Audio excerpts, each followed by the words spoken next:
High, আমি Priyanka's cooking passion চ্যানেলে আপনাদের সবাইকে স্বাগত। আজ আমি আপনাদের সাথে দারুণ একটি ইউনিক ব্রেকফাস্ট রেসিপি শেয়ার করব। এই রেসিপিটি আপনারা ব্রেকফাস্টেও দিতে পারেন, আবার বাচ্চাদের টিফিনেও দিতে পারেন। তাহলে দেখে নিন এই রেসিপিটি আমি কত সহজভাবে তৈরি করি। আর আপনি যদি আমার চ্যানেলে নতুন হয়ে থাকেন তাহলে আমার চ্যানেলটিকে সাবস্ক্রাইব করে আমার পাশে থাকবেন। সবার প্রথমে এখানে একটা বাটি নিয়েছি। এবার আমি বাটির মধ্যে দিয়ে দিচ্ছি হাফ বাটি সুজি, দিয়ে দিচ্ছি হাফ বাটি বেসন,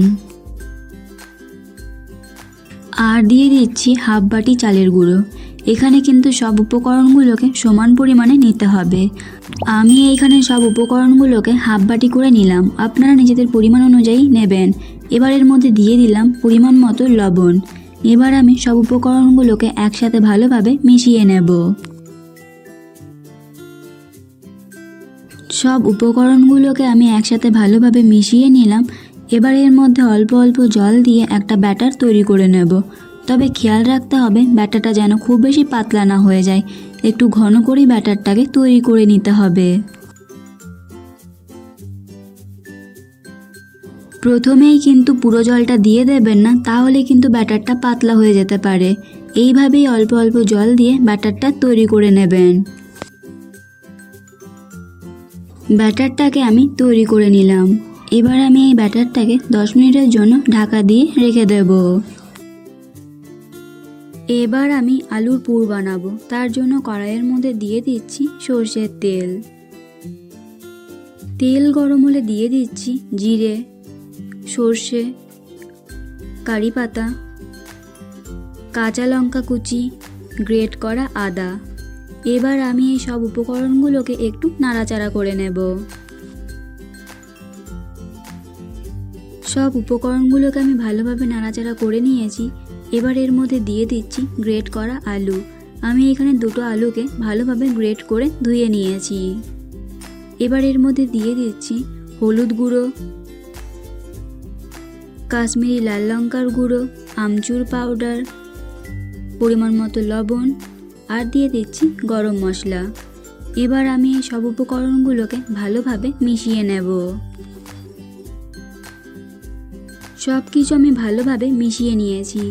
এবার এটাকে আমি আরও 2 মিনিটের জন্য নাড়াচাড়া করে নেব, এতে আলুগুলো সেদ্ধ হয়ে যাবে। আলুর পুরটা এখন সম্পূর্ণ তৈরি হয়ে গেছে। এবার আমি গ্যাস অফ করে দিয়ে এটা নামিয়ে নেব। 10 মিনিট পর ফিরে এলাম। এবার আমি এর মধ্যে দিয়ে দিচ্ছি হাফ চামচ বেকিং পাউডার, আর দিয়ে দিচ্ছি 1 চামচ জল। এবার আমি বেকিং পাউডারটাকে ব্যাটারের সাথে ভালোভাবে মিশিয়ে নেব। বেকিং পাউডারটা ব্যাটারের সাথে ভালোভাবে মিশিয়ে নিয়েছি। এবার আমি আপনাদেরকে দেখিয়ে দিচ্ছি ব্যাটারের ঘনত্বটা। ঠিক এরকম ঘনত্বেরই ব্যাটারটাকে তৈরি করে নিতে হবে।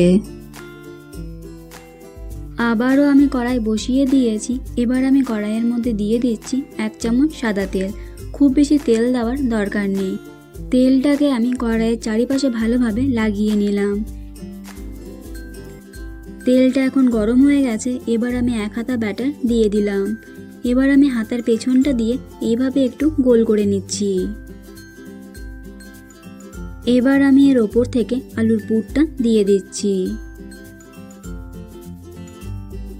আমি এখানে একটু বেশি করেই পুরটা দিয়ে দেব।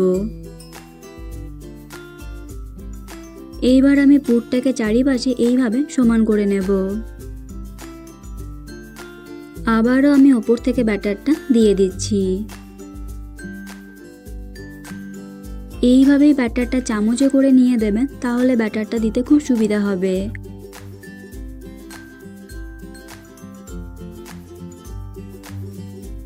এবার আমি ওপর থেকে একটু চিলি ফ্লেক্স ছড়িয়ে দিচ্ছি।